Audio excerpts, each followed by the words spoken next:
वल्हम्दुलिल्लाहि रब्बिल आलमीन।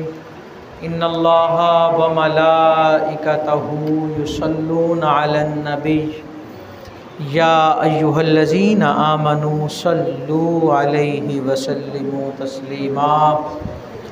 बावाज़े बुलंद दुरूद पाक पढ़ें। अस्सलातु वस्सलामु अलैका या सय्यिदी या रसूलल्लाह व अला आलिका व अस्हाबिका या सय्यिदी या हबीबल्लाह।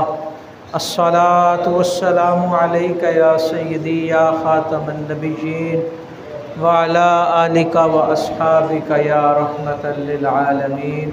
मौलाया सल्लि व सल्लिम दाइमन अबदा अला हबीबिका खैरिल खल्क़ि कुल्लिहिम। सुम्मा रिदा अन अबी बक्र व अन उमर व अन अली व अन उस्मान ज़िल करमी।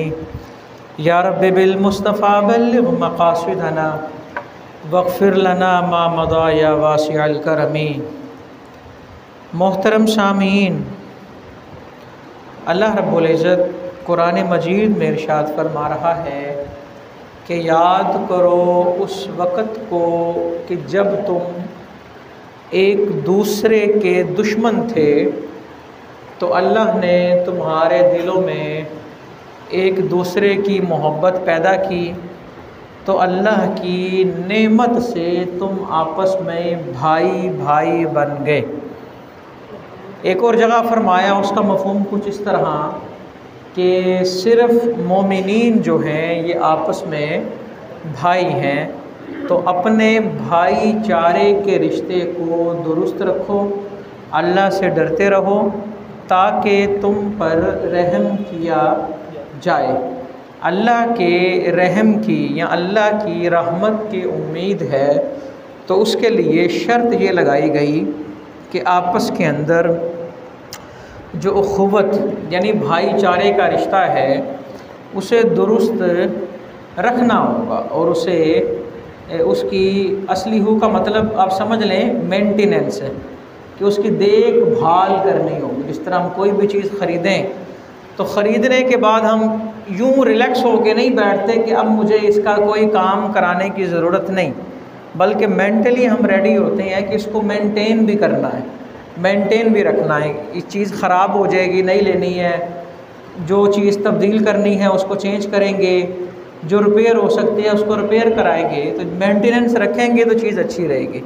तो अल्लाह रब्बुल इज़्ज़त ने भाईचारे के रिश्ता कायम करने के बाद असली हू का लफ्ज़ इस्तेमाल फरमाया कि उसे दुरुस्त भी रखना है, यानी कि कोई नोक झाँक होगी, कुछ नुक्ताचीनी भी होगी, कहीं पे तनज़ भी हो जाएगा, कहीं पे तानो तशनी भी होगा, कहीं कोई बुराई बयान कर देगा, कहीं हो सकता है किसी को कोई बात पसंद ना आए, कहीं नाराज़गी पैदा हो जाएगी, लेकिन किसी भी सबब से ये अख़ुवत और भाईचारे के रिश्ते में दरार नहीं आनी चाहिए, बल्कि साथ साथ उसकी रिपेयरिंग, उसकी इस्लाह, उसकी दुरुस्ती, ये साथ साथ अमल जो है ये जारी रहना चाहिए। तो जिस तरह हम तोड़ने की कोशिश मुसलसल करते हैं तो इस तरह जोड़ने की कोशिश मुसलसल करेंगे तो मामलात जो हैं ये काफ़ी बेहतर हो जाएंगे और माहौल जो है ये क्या हो जाएगा, अच्छा हो जाएगा। तो भाईचारा जो है ये बड़ा ज़रूरी है जी। एक तो भाईचारा है कि इंसान का कोई हकीकी भाई हो, क्या हो जी, सगा भाई, माँ बाप की तरफ से या माँ की तरफ से या बाप की तरफ से जो उसका खूनी भाई है उनके दरमियान भाईचारे का रिश्ता होता है। और एक भाईचारे का रिश्ता ब्रदरहुड होगा इन इस्लाम के लिहाज से, रिश्ता इस्लाम की वजह से मोमिन सारे आपस में क्या हैं, भाई हैं, ठीक है। इसी तरह मोमिन मोमिनात समझ लें ये सारे आपस में बहन भाई हैं, मोमिन मर्द आपस में भाई भाई हैं, मोमिन औरतें आपस में बहनें हैं इस्लाम की वजह से। अब देखें ना, पहली चीज़ इतनी गलत राइज हो चुकी है कि भाई, वो पंजाबी में कहा जाता था किसी दौर में कि भाई भाइयाँ दियाँ बावां, कि भाई क्या होते हैं, भाइयों के बाजू। ये मिसाल कुरान से ली गई है। हज़रत मूसा अलैहिस्सलाम ने जब हज़रत हारून अलैहिस्सलाम के हवाले से अल्लाह से गुजारिश की ना कि अल्लाह इन्हें भी मनसब अता फ़रमाए, मेरी मुआवनत करें, मदद करें, उन्हें भी अल्लाह ने नबूवत अता फ़रमाई, तो अल्लाह ने फरमाया साना शुद्ध आदू दाका बि अखी का, ए मूसा हम आपको मजबूती देंगे आपको एक बाजू अता करके, और वो बाजू आपका भाई है। यानी कि जो भाई होता है वो क्या होता है जी? बाजू होता है। और हज़रत हारून छोटे थे, छोटा भाई भी बाजू होता है। भाई जो होते हैं आपस में क्या इनकी हैसियत है जी? बाजू, बाजू की इनकी हैसियत होती है। अब देखिए ना, हैसियत अल्लाह पाक ने अता की है बाजू की, स्ट्रॉन्ग करने के, लेकिन हमने इन्हीं भाइयों के लिए मुआशरे में एक लफ्ज़ राइज कर दिया है शरीके का, कि जनाब ये शरीका है, शरीका बरादरी।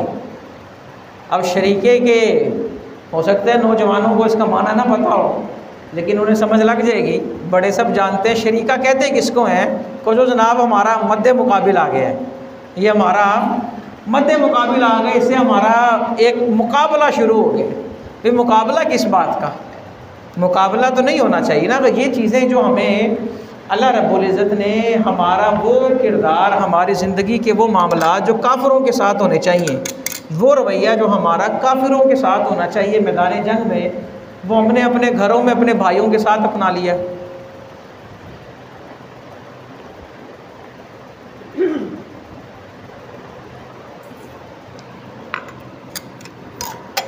तो पहली गलती यही है कि हमने रिश्ता उखुवत को दागदार कर दिया।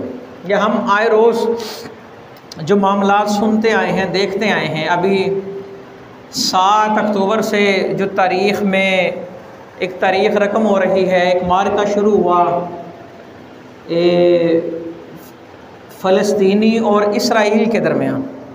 तो ये इसी वजह से इस तरह के माहौल जो है वो ख़राब हो रहे हैं कि हमने अखुवत और भाईचारे का रिश्ता ख़त्म कर दिए। अब देखिए ना, फ़लस्तीनियों से हमारा रिश्ता किसी का खूनी तो होगा, पता नहीं कि नहीं होगा, लेकिन ईमानी रिश्ता तो है ना। वो रिश्ता क्या है जी? वो भी ला इलाहा इल्लल्लाहु मुहम्मदुर रसूलुल्लाह, कि जिस कलमे पे हमने ये मुल्क हासिल किया है वो भी इसी कलमे को पढ़ने वाले हैं। लेकिन क्या वजह है कि हमें उनका दर्द महसूस ही नहीं होता? ऐसे ही है ना।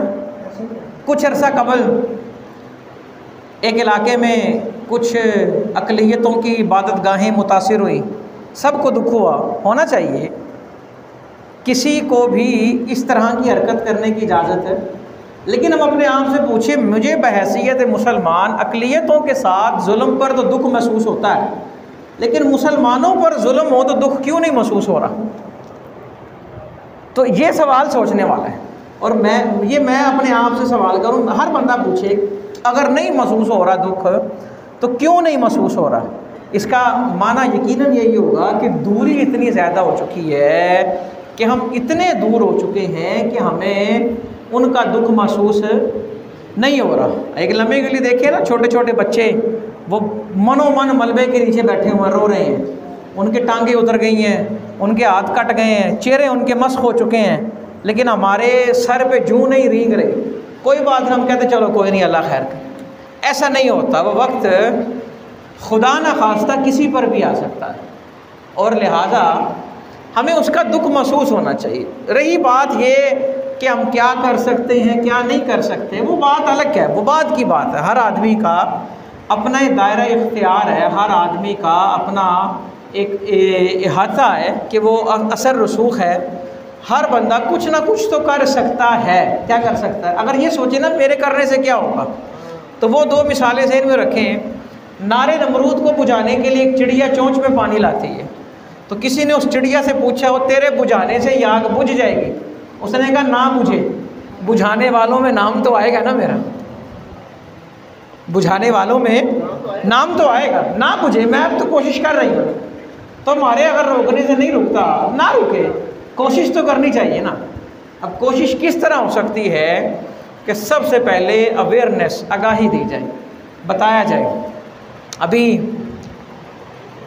कुछ दिनों से लोग मुसलसल मैसेजेस कर रहे हैं, पैगामात दे रहे हैं, मिलते भी जी फ़लस्तीनियों के लिए दुआ करा दें, फ़लस्तीनियों के लिए दुआ करा रहे। अभी इस मस्जिद में मैं एंटर हुआ, मुझे किसी ने कहा, मैंने कहा आपने शायद गौर नहीं किया, हम तो हर जुमे पे दुआ करते हैं, तो आपको याद ही नहीं ना। याद होता तो दिल से आमीन कहते, तो पता होता यहाँ दुआ होती है हर जुमे। तो तवज्जो नहीं ना, हम थोड़ी सी तवज्जो रखें, फोकस करें। यहाँ इज्तिमाई दुआ कराने का मकसद पता क्या होता है? मकसद ये होता है कि बहुत सारी चीज़ें जो हमारे ज़हनों में नहीं है ना, वो दुआ की वजह से आ जाएँ। जब इज्तिमाई दुआ में कहा गया कि जहाँ जहाँ मुसलमान मज़लूम है अल्लाह उनकी मदद फरमा, इसका मतलब ये है हमारे ज़हनों में ये बात क्लिक करनी चाहिए कि कहीं मुसलमानों पर जुल्म हो रहा है, और हमारी तन्हाई की दुआओं में हम उनके लिए दुआ करें ना।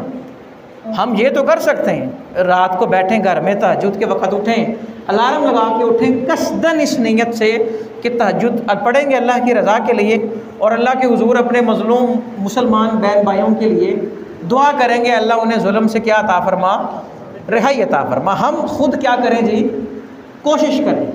शिकवाए शब ज़ुल्मत से कहीं बेहतर था अपने हिस्से की कुछ शम्मा जलाते जाते, कि हमने अपने हिस्से की शम्मा को क्या करना है जी, रोशन करना है। अच्छा, इस हवाले से कुछ तारीख़ी चीज़ें मैं सामने रखूँगा, लेकिन सबसे पहले अब देखें ना, हम वहाँ नहीं हैं, बहुत दूर है ना, अगर जोग्राफियाई लिहाज से देखा जाए वहाँ नहीं है, हमें नहीं पता कि वहाँ लोगों के उनको खाने पीने की चीज़ें मुयस्सर भी हैं कि नहीं, सिर्फ देख सकते हैं, सुन सकते हैं।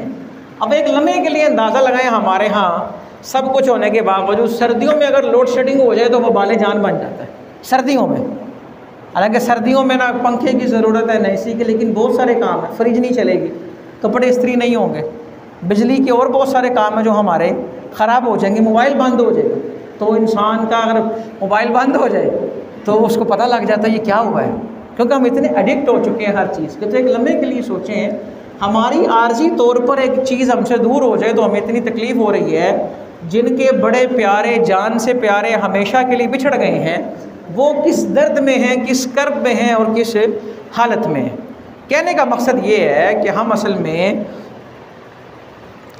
अपने घर से शुरू करें, अपना जो अखुवत का रिश्ता है ना उसे उस्तवार करें, कायम करें। अब मैं कहूँ कि मैं डायरेक्ट पाकिस्तान से फ़लस्तीन में भाईचारा कायम कर लूँगा, नहीं होगा। मैं पाकिस्तान में ही भाईचारा कायम करूँगा तो ये भाईचारा बढ़ते बढ़ते पाकिस्तान की हदों से बाहर निकलता निकलता फ़लस्तीन तक जाएगा, और फिर इसका फ़ायदा होगा। अगर अपने उस एरिए में वर्क ना करें जो हमारा इन्फ्लुएंस एरिया है, तो हमारा कंसर्न एरिया जो है वो समझ लें वो बढ़ता जाएगा, वो छोटा नहीं होगा। हमने वहाँ काम करना है जहाँ हमारे काम का फ़ायदा है और हमें उसका फ़ायदा मिलेगा। अपने घर में ख़ुवत का रिश्ता कायम करें, घर से बात आएगी रिश्तेदारों तक, वहाँ भाईचारा कायम करें, महल्लेदारों के अंदर भाईचारा कायम करें। अगर मैं मिसाल के तौर पे दुआ ये करूँ कि अल्लाह फ़लस्तीन के मुसलमानों को जुल्म से रिहाई दे, और वहाँ दूसरी तरफ मेरा ज़हन ये हो कि मुझे मौका नहीं मिल रहा, मैं अपने चचा के साथ, भाई के साथ, फलां बस मौका ढूंढ रहा हूँ, किसी तरह उसके हिस्से पर भी कब्ज़ा खुद कर लूँ, किसी तरह उसकी ज़िंदगी के सामान भी छीन लूँ, बस किसी तरह। अब देखिए ना, यहाँ पर ऐसा नहीं होता, मुश्तरका फैमिलियाँ रहती हैं इकट्ठी, तो एक दूसरे का पानी का वाल बंद कर देता है, बिजली की तार काट देते हैं रात को सोए हुए, और बड़े गैस का वाल बंद कर देते हैं, कहते हैं पता नहीं कि क्यों हो रहे। जॉइंट फैमिली रहती हो, छुपके से दूसरे के मीटर पर तारे लगा लेते हैं। वो बड़ा परेशान होता है, मेरा एक पंखा चलता है और बिल इतना, इनका एसी चलता है और बिल ही कोई नहीं। तो कुछ जादू तो करामत तो नहीं है ना, ये कोई ना कोई हेरा फेरी की हुई है ना। अब अगर मैं इस माहौल में रहते हुए ये दुआ करूँ अल्लाह फ़लस्तीन की, कश्मीरियों की मदद फरमा, तो किस मुंह से ये दुआ कर रहे हैं और किस लिहाज से कर रहे हैं। मैंने ख़ुद फ़लस्तीन का मार्का अपने अंदर एक पैदा किया हुआ है, कश्मीरियों का एक महाज उनके ख़िलाफ़ मेरे अंदर एक पैदा हुआ है। तो मैं अगर रब से दुआएं करूँगा तो इसका मतलब ये होगा कि मेरी ज़बान और दिल आपस में रफ़ीक नहीं है, इनकी आपस में बनती नहीं है। अगर बनती है तो कहाँ, जहाँ तक मेरी कोशिश है, तो मेरी हद में जो कश्मीर है वहाँ तो फ़तह कर लूँ मैं, मेरी हद का जो फ़लस्तीन है वहाँ पर तो मैं क्या करूँ, फ़तह करूँ। और जब इस तरह का मामला चलता रहेगा तो बाहर हमारा एरिया बढ़ता रहेगा और हमारा मोहब्बत और भाईचारे का रिश्ता फ़लस्तीन तक जा पहुँचेगा। ये एक लम्हे से या फ़ौरन ऐसा नहीं कह सकते कि विद इन नो टाइम सब कुछ सही हो जाएगा, टाइम लगेगा, वक्त लगेगा, सालों लग सकते हैं। और सालों से भी ज़्यादा लग सकता है, लेकिन वक़्त शुरू तब होगा जब कोशिश की जाएगी। कोशिश किए बग़ैर वक़्त का आगाज़ नहीं होगा। तो सबसे पहली बात अभी जो 10-15 मिनटों में हुई वो ये कि हम इस लफ्ज़ का अपनी ज़िंदगियों से ख़ात्मा करें कि भाई शरीक होते हैं। अभी शरीक के लफ्ज़ी माना पर गुफ्तगू नहीं हो रही, ठीक है। जिसको हम शरीका कहते हैं ना हमारी इस्तिलाह में, उसकी बात हो रही। हालांकि शरीक का मतलब तो पार्टनर होगा ना, कि जाहिर सी बात है अब्बा जी से अम्मा जी से जो प्यार मोहब्बत है शफ़क़त है जो चीज़ें मिल रही है उनके अंदर ये हिस्सेदार हैं, उस लिहाज से बात नहीं कर रहा। हमारे यहाँ लफ्ज़ शरीका इस्तेमाल किया जाता है कि जनाब ये हमारे मध्य मुकाबल है, इनसे बढ़ चढ़ कर रहना है हम जनाब। अब जाहिर सी बात है 5 भाइयाँ अगर हैं तो सारे एक जैसे नहीं हो सकते, कई बहुत तगड़े होंगे और कई बहुत माठे होंगे। तो ये तगड़ों को चाहिए कि वो माठों को साथ लेकर चलें, आपस में मोहब्बत और प्यार का रिश्ता जो है वो कायम करें। अल्लाह पाक फ़ज़ल फ़रमाए, जिसको चाहे जितना दे, जिसको चाहे थोड़ा दे, ज़्यादा दे, वो अल्लाह के मामलात हैं। लेकिन आपस में ये सोच रखना, अब मिसाल के तौर पे अब देखें ना, अगर 2-4 भाई हैं और उनके दरमियान मामलात यूँ हैं कि एक ने कहे यार फ़लाँ ये चीज़ लेके आया है, मैं भी लेके आऊँगा, हालांकि वो नहीं ख़रीद सकता, तो वो उसके लिए या उधार मांगेगा या कोई नाजायज़ हरबा इस्तेमाल करेगा और उस चीज़ को वो हासिल कर लेगा। ऐसा ही है ना। तो लिहाजा ऐसा नहीं होना चाहिए। लफ्ज़ शरीका जो बुरे मानों में इस्तेमाल किया जाता है ना, हमने उसका क्या करना होगा, ख़ात्मा।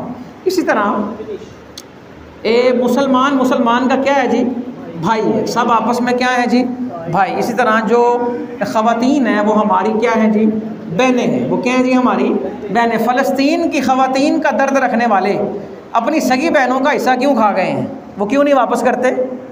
कश्मीरी माओं का दुख होता है आज किसी बंदे को, तो उसे इस बात का दुख क्यों नहीं होता कि मेरी बहन भी किसी की माँ है और मैं उसका विरासत का हिस्सा खा गया हूँ। तो अगर ये दुख नहीं होता तो फिर कश्मीर की औरतों का दुख, फ़लस्तीन की औरतों का दुख, ये तो ड्रामा है ना, ये तो सारा ढोंग है। अपनी बहनों की बात है और वो कही थी मैंने शादी कर दी थी, जहेज दे दिया था, तो लिहाजा वरासत कोई नहीं। क्यों नहीं भाई, सवाल है ना। इस तरह तो बच्चों के बारे में भी ये कहा जा सकता है कि जनाब मैंने तुम्हारी फीसें भरी हैं तो वरासत कोई नहीं। जो अल्लाह ने हक दिया है वो है हक, अब उनका हक हम खुद रोकें और फिर हमें दुख महसूस हो किसी और का, ये सब ड्रामेबाजी है, ये धोखा है, फ़रेब है। हाँ, हमें हकीकी तौर पर अपनी मुस्लिम बहनों का दुख तब भी महसूस होगा जब हमें सगी बहन का दुख महसूस हो, हमें पता हो कि हमारी बहन किस हाल में है, उसकी क्या ख्वाहिश है। बाज़ औक़ात अक्सर बहनें कह भी देती हैं भी मुझे नहीं चाहिए हिस्सा, ये वो कह भी देती, वो कह भी दे फिर भी देना फ़र्ज़ है, उसके बगैर चारा कोई नहीं। 3 पैसे को किसी के मार लेना, 3 पैसे, 1 रुपये में कितने पैसे होते हैं जी, 100 पैसा, और 3 पैसे मार ले, क़यामत में 700 नमाज़ें देनी पड़ेंगी, और वो भी अगर कबूल हुई हों तो। अब ज़रब दे ना ज़रा, रुपये की कितनी नमाज़ें बनती हैं, लाख की, करोड़ों की। और जो ज़मीनें मार लेते हैं, ये सारी ज़मीनें एक नेकलेस बनाकर गले में डाल दी जाएंगी, ले भाई चक बोझ अपना और जा जहन्नम में। आज देखिए ना, यानी कि कहने का मकसद ये है कि हमें जब अपने करीबियों का दुख महसूस नहीं होता तो दूर वालों का ड्रामा है। सबसे पहले दुख महसूस होना चाहिए हमें उनका जो हमारे आस पास है। हम अपना घर बनाएं, तमीर करें, तो मुझे दुख महसूस हो कि मेरे दरवाजे के बाहर अगर कोई मिट्टी फेंक जाए तो मुझे कैसा लगेगा। तो ये दुख महसूस होते हुए मैं सोचूं कि मैंने भी किसके दरवाजे के बाहर मिट्टी फेंकनी है कि नहीं, इजाज़त लेनी है कि नहीं, क्या करूं, कैसे करूं, किस तरह करूं। रास्तों का हक ना रोके, रास्ते के अंदर खड़े होना है या कोई चीज़ रखनी है उसको बड़े अच्छे तरीके से, बड़े मामलात के साथ। अब देखिए ना, बाइक्स तो बड़ी आम चीज़ है, लेकिन 90+% लोग बाइक खड़ी करते हैं छोटे स्टैंड पे। हालांकि ये कोई अच्छी बात नहीं है, छोटे स्टैंड पे लगाना, ज़्यादा जगह वहाँ पे लगती है, उसको बड़े स्टैंड पे लगाएं, प्रॉपर करके लगाएं ताकि गुजरने वाले को मसला कोई ना हो। लेकिन अच्छा जी बस मैं तो हुने आ रहे हैं 2 मिनट, ये भी कोई हुज्जत नहीं है। 2 मिनटों में हो सकता है किसी को तकलीफ़ हो जाए, तो गुजरने वाला वहाँ से कोई तकलीफ़ में मुब्तला हो जाए, उसे कोई अज़ियत महसूस हो। रास्ता बंद करना ये भी तकलीफ़ है। अब रास्ता बंद करना है अगर, तो उसका अल्टरनेट देना चाहिए और उसका अल्टरनेट के लिए लोग खड़े करने चाहिए ताकि जो उनका मुतबादल इंतज़ाम करे। अव्वल तो रास्ता बंद करने की ज़रूरत नहीं है और होना भी नहीं चाहिए कि कोई भी वजह हो, कोई भी वजह हो, घर अल्लाह पाक ने दिए हैं, घर में काम नहीं हो सकता तो शादी हाल बने हुए हैं, वहाँ इंसान प्रोग्राम कर ले, फंक्शन कर ले, लेकिन कोशिश ये करे कि किसी की वजह से किसी को तकलीफ़ ना पहुँचे। मोमिन की क्या तारीफ़ की हुज़ूर अलैहिस्सलातु वस्सलाम ने, और ख़ुतबे में ये हदीस पढ़ी जाती है। हुज़ूर फरमाते हैं, अल मुस्लिमु मन सलिमल मुस्लिमून मिन लिसानिही व यदिही। ये आज अच्छी तरह से नशी कर लें, हदीस में मुस्लिम को कैसे डिफ़ाइन किया गया और एक और हदीस में मोमिन को कैसे डिफ़ाइन किया गया। मुस्लिम की तारीफ़ की गई, फरमाया गया कि मुसलमान वो है जिसकी ज़बान और हाथ से दूसरे मुसलमान महफूज रहे। ज़बान से और हाथ से दूसरे मुसलमान क्या रहें जी, महफूज रहें। ज़बान से भी, और अब ज़बान से भी मेरे आसपास वाले मुसलमान महफूज ना हो, मेरे हाथ से भी महफूज ना हो, और मैं दुआएं कराऊँ जी फ़लस्तीन के मुसलमानों के हाथों, तो ये तो खुला तज़ाद है ना। ये तो सिर्फ़ एक वो है, एक रस्म है, और एक बस ऐसे ही है ना कि एक आदमी सारा साल आराम खाए और साल बाद हज करने चला जाए कि जी मैं बड़ा नेक हूँ, और इस तरह कहा जाता है 900 चूहे खा के बिल्ली हज को चली गई, जो मुहावरा बना हुआ है। अच्छा, मोमिन की तारीफ़ क्या की गई हदीस में? हुज़ूर अलैहिस्सलातु वस्सलाम ने फरमाया कि अगर मोमिन बनना चाहते हो, अहिब्बा लि अख़ीका मा तुहिब्बु लि नफ़्सिका व कमा क़ाल। फरमाते हैं भाई के लिए वही सेलेक्ट करो जो अपने लिए सेलेक्ट करते हो। दूसरों के लिए चीज़ लेने गए हो तो मयार वही हो, जो अपनी चीज़ ख़रीदने जाओ तो मयार होता। ये ना सोचें कि उसने मुझे सस्ता दिया था। अब ये देखें, क्या मैं अगर कपड़ा ले रहा हूँ ये पहनता हूँ, क्या ये मेरे स्टैंडर्ड का है? ये जूता क्या मेरे पहनने वाला, अगर नहीं है तो मैं दूसरों के लिए क्यों ले रहा हूँ? क्या ये टोपी, ये तस्बीह, कोई भी चीज़ है, ये मेरे पहनने वाली है? नहीं है तो मैं दूसरों के लिए क्यों ले रहा हूँ? अब देखें ना, हम अपने यहाँ खाने खाएँ नवाब अक़साम के, और अल्लाह के नाम पे बांटना हो, गैर मयारी खाना बांटें, तो ये तो खुला तज़ाद है। ये तो अल्लाह की बारगाह में मकबूल भी नहीं होगा। लन तनालुल बिर्रा हत्ता तुनफ़िक़ू मिम्मा तुहिब्बून। हरगिज़ नेकी नहीं पाओगे जब तक वो खर्च ना करो जिसे तुम महबूब रखते हो। जिसे तुम महबूब चीज़ को खर्च करने से नेकी मिलेगी, महंगी चीज़ नहीं, सस्ती नहीं, महबूब चीज़। क्या जी? हज़रत इब्राहीम ने ख्वाब देखा ना कुर्बानी का, ऊँट कुर्बान कर दिए। अल्लाह ने फरमाया कबूल है लेकिन कुर्बानी करें। गायें कुर्बान कर दी, कबूल है कुर्बानी करें। मुख्तलिफ़ चीज़ें कुर्बान की, अल्लाह ने कबूल किया, लेकिन कुर्बानी का हुक्म मुसलसल आता रहा। तो हज़रत इब्राहीम फरमाने लगे, लगता ये है अल्लाह मुझे महबूब चीज़ कुर्बान करने का कह रहा है, क्योंकि महंगी चीज़ें तो कुर्बान कर दी हैं। तो आपने देखा कि महबूब है क्या? और यार महबूब तो वही पुत्र होता है ना जिसे मन्नतें मांग कर अल्लाह से लिया हो, बड़ी दुआएँ की हों और बड़े जतन किए हों। और देखे ना अल्लाह ने भी आजमाइश कैसी दी कि पैदा होते ही बे आपको कई जगह में छोड़ आए जहाँ पानी भी नहीं है। अल्लाह ने इंतज़ाम फरमाया। खैर, हज़रत इब्राहीम अलैहिस्सलाम समझ गए कि मुझे महबूब चीज़ कुर्बान करने का हुक्म दिया जा रहा है, तो अपने बेटे को कुर्बान किया। अब हज़रत इब्राहीम राज़ी हो गए कुर्बान करने पर, हज़रत इस्माइल कुर्बान होने पर राज़ी हो गए। अल्लाह ने कुर्बान होने नहीं दिया। अल्लाह फरमाता है कि जब वो दोनों आमादा हो गए ना, तो फिर अल्लाह फरमा रहा है मैंने फ़िदिया अदा कर दिया। यार कौन फ़िदिया अदा कर रहा है? अल्लाह को क्या ज़रूरत है? ज़रूरत है उसे? और सारे लोग फ़िदिया इसलिए अदा करते हैं वो राज़ी हो जाए।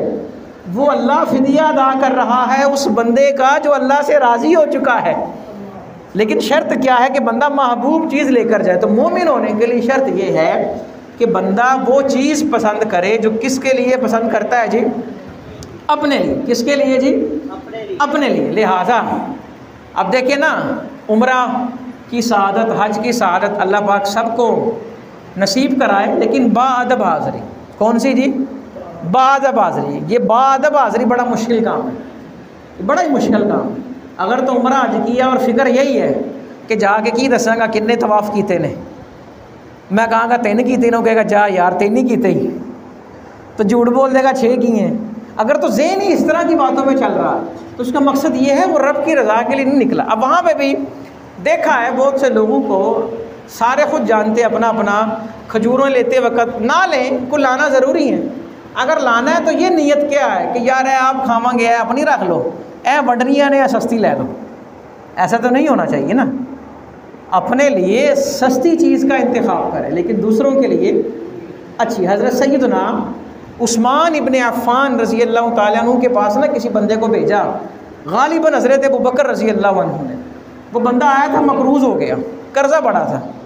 तो हज़रत अबू बकर फरमाने लगे मेरे पास तो इस वक्त पैसे नहीं हैं, लेकिन एक पता बताता हूँ, वहाँ तेरा काम हो जाएगा। क्योंकि नेकी जो ना कर सके वो अगर पता बता दे जहाँ नेकी होती हो तो दोनों को बराबर सवाब मिलता है।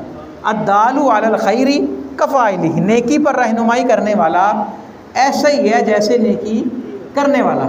अब हज़रत उस्मान का पता बताया ना, तो बंदा दरवाजे पे पहुंचा ना, बाहर शोर आ रहा था। हज़रत उस्मान बेटों को नसीहत फरमा रहे थे, और ये क्या किया तुमने, अपने बच्चों को कह रहे थे, और दूध में शहद मिला के पीते हो, भी या शहद खाओ या दूध पियो, फजूल खर्ची उनको समझा रहे थे। अब बंदा दरवाजे पे खड़ा सोच में पड़ गया, भी ये क्या बात हुई, जो बंदा अपने बच्चों को दूध और शहद मिक्स करने पे समझा रहा है वो मेरा कर्जा अदा कर देगा। वो कहते हैं मैंने नियत की मैं वापस ही जाता हूँ, क्या अब बात करके मैं क्या हासिल करूँगा। कहते हैं खैर नहीं गया, मुलाकात होगी, बैठा। कहते मैं बैठा ना, तो हज़रत उस्मान ने अपने खादिम को बुलाया, कहा मेहमान आए हैं, इनके लिए दूध में शहद मिला कर लाओ। कहते हैं मैंने पूछ लिया हज़रत जी ये क्या बात है, सगे बेटों ने पी लिया है तो उन्हें आप मना कर रहे हैं और मेरे लिए वही एहतमाम कर रहे हैं। तो फरमाया मफ़हूम उसका ये है, कहा असल में बात ये है ख़ुद बचा इसलिए रहे हैं ताकि लोगों को खिलाया जाए और उनको दिया जाए, और लोगों के लिए वो पसंद करें जो हमारा अपना मेयार है। अल खैर, वो कहने लगा जी मेरा इस तरह का मामला है, मुझे कर्ज़ चाहिए। आपने कहा मिल जाएगा। कर्ज़ अदा करने के लिए रकम चाहिए, आपने कहा दे देता हूँ। उसने कहा जी छोटी मोटी समझ लें, लाखों की बात नहीं, करोड़ों चाहिए। आपने फरमाया करोड़ों ले लें, पहले खाना तो खा ले, पानी तो पी ले।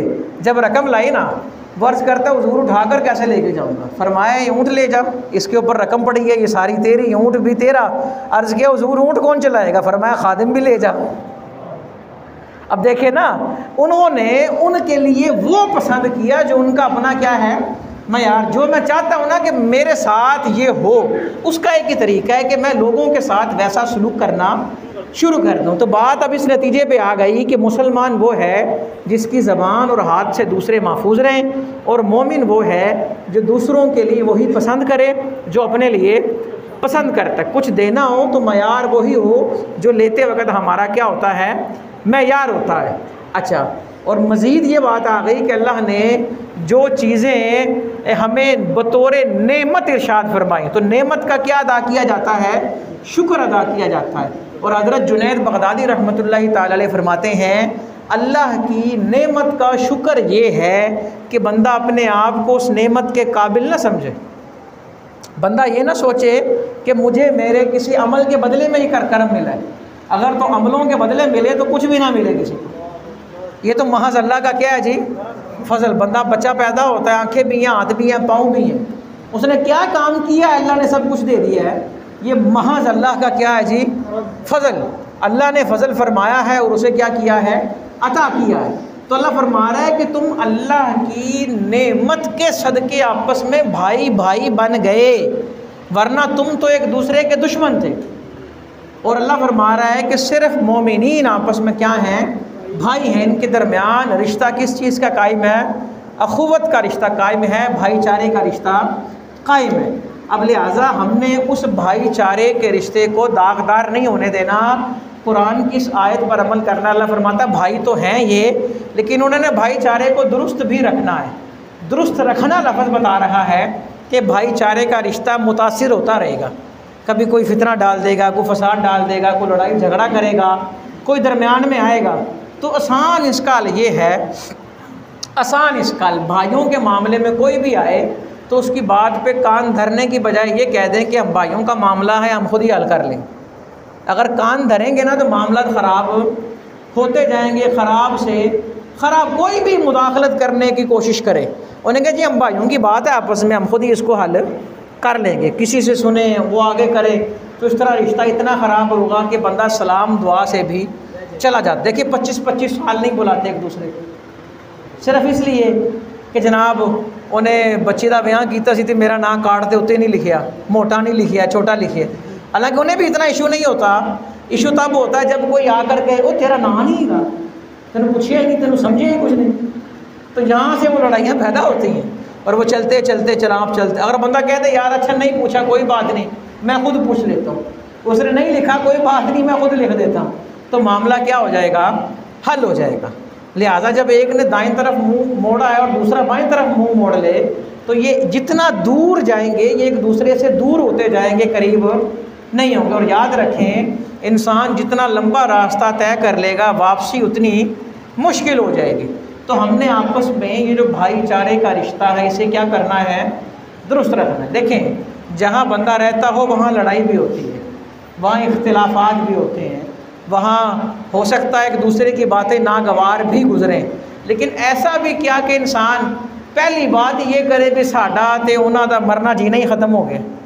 नहीं, ऐसा नहीं होना चाहिए। हाँ, अगर नहीं अच्छा लगता आना जाना, कोई शरई मामलात हैं तो महदूद हो जाए, या कोई दुनियावी मामलात है तो महदूद कर दें, लेकिन सलाम दुआ हाल चाल पूछना रखें, ताकि ज़िंदगी में जब कहीं दोबारा सामना हो तो इंसान को सर झुकाना ना पड़े, वो हंस के खंदा पेशानी से एक दूसरे से मिलें, मुआनका करें और उन्हें गले लगाएं। आज फ़लस्तीन के मुसलमान जिस हाल में हैं, देखिए ना, वहाँ पर हम ये कहते हैं कि उनको पूछने वाला कोई नहीं, ऐसे ही है ना। हम कहते हैं फ़लस्तीन के मज़लूम मुसलमानों का पुरसान हाल कोई नहीं। इसी तरह ये जो कश्मीर है, मकबूजा कश्मीर, वहाँ के मुसलमानों का भी पुरसान हाल कोई नहीं। और बर्मा के अंदर भी यही मामलात होते हैं, इंडिया के अंदर भी इसी तरह के मामलात हैं, मुसलमानों को पूछने वाला कोई नहीं। सवाल ये करें अपने आप से कि यहाँ तो पूछने वाले हैं ना हम, तो क्या यहाँ पूछ रहे हैं? और बड़ा खूबसूरत किसी ने कहा ना कि आज देगे चढ़ी हैं जिसके इसाले सवाब को, कल वही शख्स तड़प के मरा था भूख से। तो ज़िंदा को पूछता कोई नहीं और मरते हुए कंधा देना अफजल समझते हैं।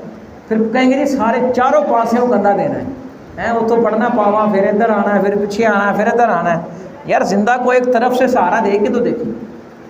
हम लोगों के पैरों से ज़मीन खींचते हैं और किसी को ज़मीन दे के तो देखें, दिल बड़ा तो करें। यकीन करें हमें कमी नहीं रहेगी, हमें इजाफ़ा ही इजाफ़ा होगा और बरकत ही बरकत अता होगी। अब फ़लस्तीन के मुसलमानों को दुख है, दर्द है। अब किस चीज़ का, ज़रा एक लम्हे के लिए भी तो देखें ना, क्या उन्होंने अभी ये जो हमले किए इसराइल पे, क्या इस मकसद के लिए किए कि हमें कुछ ज़ाती मफाद हासिल हो जाए? मकसद तो देखें कितना शानदार है। और नाम भी उन्होंने रखा गालिबन तूफ़ान अल अक्सा, तूफ़ान अल अक्सा, कि हमने मस्जिद अक्सा को जो है सेहूनी ताकतों से रिहा कराना है।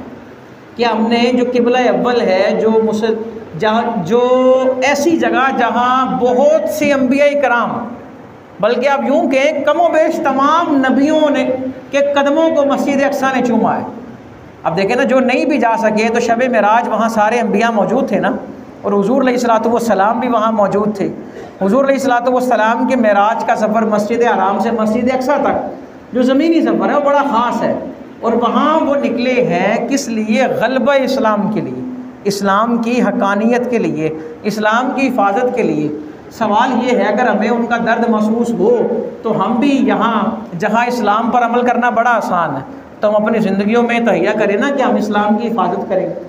हमें तो मस्जिद छुड़ाने की ज़रूरत नहीं, तो हम ये नियत करें हम मस्जिद आएंगे। तो लिहाजा हम कोई ना कोई ऐसा काम करें ना जिससे पता लगे कि वाकई हमें अपने मुसलमान भाइयों का दर्द जो है वो महसूस हो रहा है। मसला तो इस्लाम का है। अगर वो इसको छोड़ दें और वो कहें जनाब हम आपकी बात मानते हैं जैसे आप कहें, तो हो सकता है उनके माशी हालात बहुत बेहतर हो जाए। रहें वो मुसलमान अगर ग़ुलाम बन के रहें और वो जनाब चलते रहें। फ़लस्तीन के किसी आलिम दीन का ख़िताब आया, उसका नुक्ता ये था, वो कहते हैं जब मैं बचपन में था, छोटा था, तर्जमा उसका यूँ है, तो मैं समझता था कि दुनिया के इस्लामी ममालिक आज़ाद है सिवाय फ़लस्तीन के, कि ये यहूदियों के कब्ज़े में। कहते जब हम बड़े हुए तो हमें ये पता लगा सिर्फ़ फ़लस्तीन आज़ाद है, बाकी सारे यहूदियों के कब्ज़े में। ये उसकी तकरीर का लुबे लुबाब था और इसमें कोई शक भी नहीं। ऐसे ही है ना, वो चंद लोग गिनती के मुट्ठी भर चंद लोग, उन्हें ललकारा नहीं जा रहा। आखिर कोई वजह तो ऐसी है ना कि हमारे ईमान खोखले हो चुके, कहीं ना कहीं हम आपस में इतने दूर हो चुके कि हमें परवाह ही कोई नहीं। लिहाजा हमें परवाह इस बात की होनी चाहिए। मस्जिद अक्सा जो है ना, ये क़िबला अव्वल रहा हमारा भी। हुज़ूर अलैहिस्सलातु वस्सलाम पर जब नमाज फ़र्ज़ हुई तो मस्जिद अक्सा की तरफ रुख करके नमाज जो है वो पढ़ी जाती थी।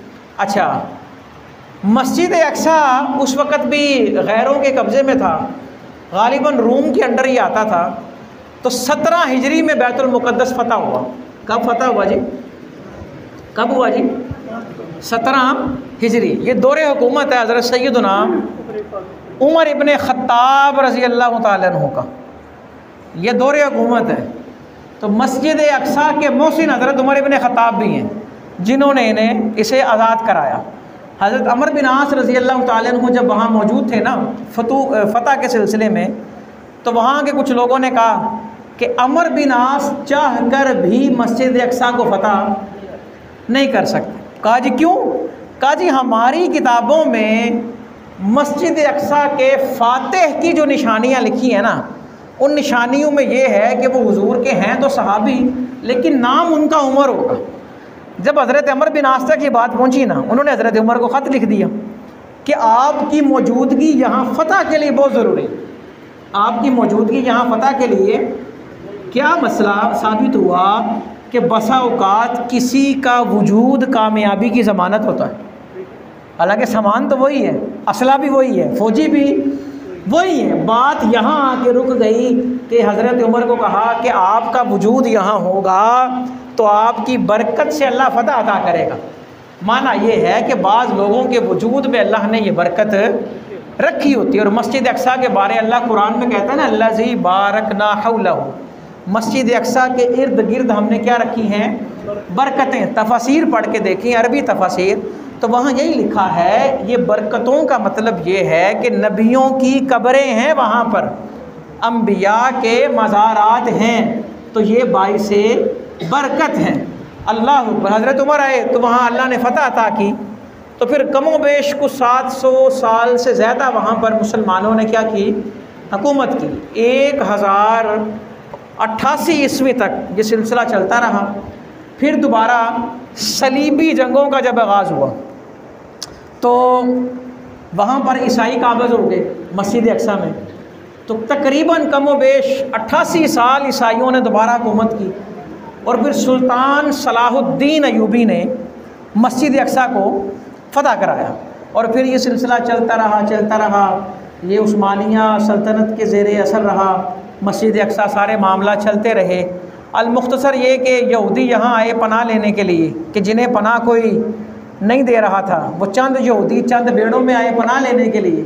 और देखें, देखते ही देखते वो इतने काबिज़ हो गए। और कहने वाले ने सही कहा था ना कि कुछ यहूदी इसलिए छोड़ दिए ताकि लोगों को पता चले मैंने मारा क्यों था इन्हें।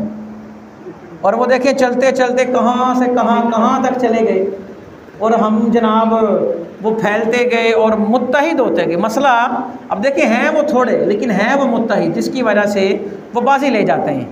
अब मुसलमान बहुत ज़्यादा है, लेकिन क्या वजह है? ऐसा है, क्या वजह है कि वो मुसलमान एक दौर में 313 से 1000 डर जाते थे। और आज क्या मामला है? मामला ये है कि दिल से हुजूर की मोहब्बत निकाली जा रही है। हुजूर की मोहब्बत के निकालने की वजह से आपस में जो मोहब्बत और भाईचारे का रिश्ता है वो दागदार हो चुका है और वो मुतासिर हो चुका है। जब तक हुजूर की मोहब्बत का रिश्ता कायम नहीं होगा तो हम आपस में मोहब्बत नहीं करेंगे, हमें एक दूसरे का दुख दर्द महसूस नहीं होगा। तो लिहाजा तब तक हमें ये इस तरह के हालात का सामना करते रहना होगा। तो लिहाजा फ़लस्तीन का दुख महसूस होने की दलील, हमें दुख हो रहा है तो हम ये देखें कि यार वहाँ जो हम नहीं कर सकते वो काम हम यहाँ कर सकते हैं, यहाँ तो करें। वहाँ के भाइयों की मदद मैं नहीं कर सकता और यार यहाँ तो कर सकता हूँ ना। वहाँ की बहनों की मैं दुखे फरियाद नहीं सुन सकता, उनके दुखड़े नहीं सुन सकता, उनके मसले हल नहीं कर सकता।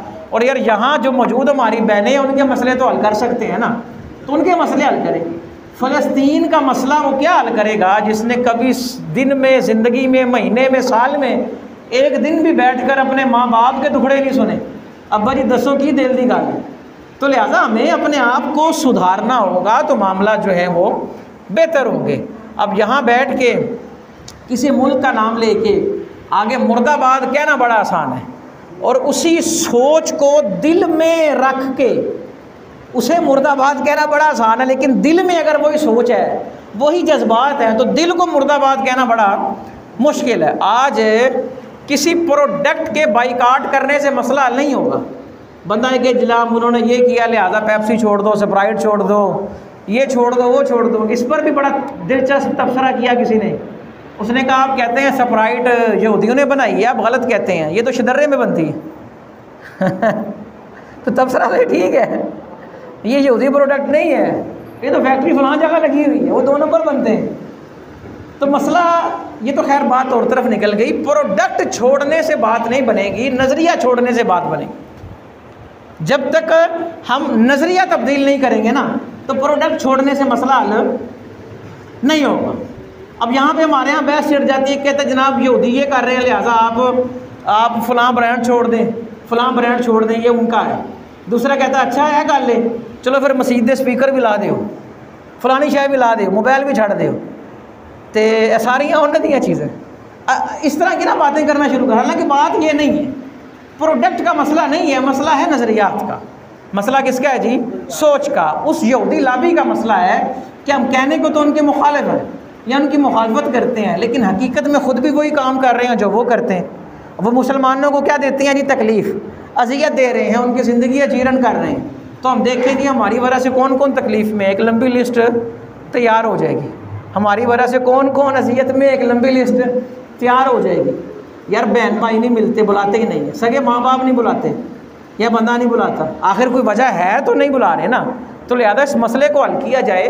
जब ये मसाइल हल होना शुरू हो जाएंगे ना, तो फिर मुसलमानों के अंदर एक इत्तेहाद का रिश्ता कायम हो जाएगा। हुजूर फरमाते हैं मुसलमान जस्दे वाहिद की तरह हैं, सारे मुसलमान एक वन बॉडी है, एक जिस्म है। क्या है जी?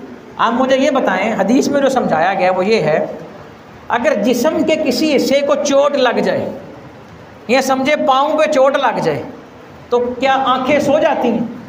या आंख ये कहती है कि मैनू की लगे? नहीं ना। जिस्म के किसी भी, हुजूर फरमाते हैं जिस्म के किसी भी हिस्से को चोट लगे तो सारा जिस्म बेदार रहता है कि नहीं तू अपने आप को बखरा ना समझी, तो साडा हिस्सा है। तो मुसलमान जस्दे वाहिद की तरह कि कोई एक भी तकलीफ़ में मुब्तला हो तो उसका दर्द सबको क्या होना चाहिए? महसूस होना चाहिए। और दर्द महसूस उन्हीं को होगा जो दर्द वाले हैं। दर्द देने वालों को दर्द महसूस नहीं होता, ये बात ज़हन में रखें। अगर हमें उनका दर्द महसूस नहीं हो रहा तो इसका मतलब ये है कि हमारा शुमार भी दर्द देने वालों में है, दर्द का मदावा करने वालों में नहीं है। तो लिहाजा हम जो मुसलमान हमारी वजह से तकलीफ़ में हैं, हम उनसे तकलीफ़ को दूर करें। जो हमारे किसी एक्ट की वजह से अज़ियत में है, हम उनकी अज़ियत को ख़त्म करें, आपस में प्यार मोहब्बत का रिश्ता कायम करें, एक दूसरे के साथ मजबूत बनकर दुश्मनों के ख़िलाफ़ शीशा पिलाई हुई दीवार बनकर साबित हों। आपस में जनाब हमारी दुश्मनियाँ और दुश्मनों से हमारी दोस्तियाँ, हालांकि ये मामला तो बेहतर नहीं है। आज देखिए ना, बड़ी सवाल ये है, खैर इस पे बहुत सारी बातें की जा सकती हैं, एक बड़ी एक डिटेल वाला मौजू है, लेकिन बस एक इशारा दे के गुफ्तगू यहाँ पे ख़त्म करूँगा। अब मिसाल के तौर पे इसराइल को सपोर्ट किया अमेरिका ने। अमेरिका ने कहा कि कोई ये भूल में ना रहे, इसराइल के पीछे हमारा हाथ है, हमारी सपोर्ट है। अब कोई मुखालिफ हो गया अमेरिका के, तो जनाब नहीं अमेरिका मुर्दाबाद, अमेरिका ये और वो। और अगर इस मुखालिफ का सुबह ही वीज़ा लग जाए ना, तो सबसे पहले जाकर ये फ़्लाइट में बैठा हो कि जनाब मैं अमेरिका जा रहे हैं, मेरे तो हालात ही अच्छे हो गए। तो देखें ना, मैं अपना सोचने का मयार क्या क्या रहे हैं, ज़हन क्या है, सोच क्या है, बात फिर इसी नतीजे पे आएगी। प्रोडक्ट मसनूआत से मसला हल नहीं होगा, नज़रियात बदलने पड़ेंगे।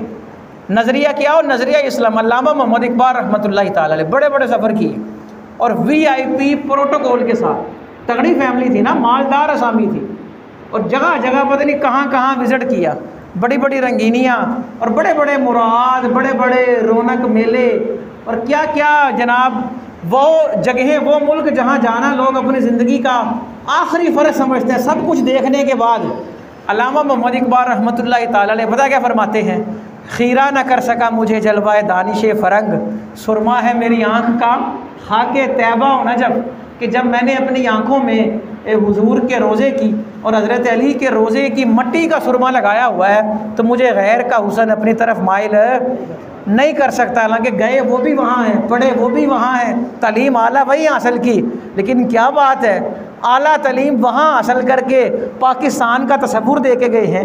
उन्होंने सिर्फ तालीम ली है या प्रोडक्ट ली थी, वहाँ का नज़रिया नहीं लिया था।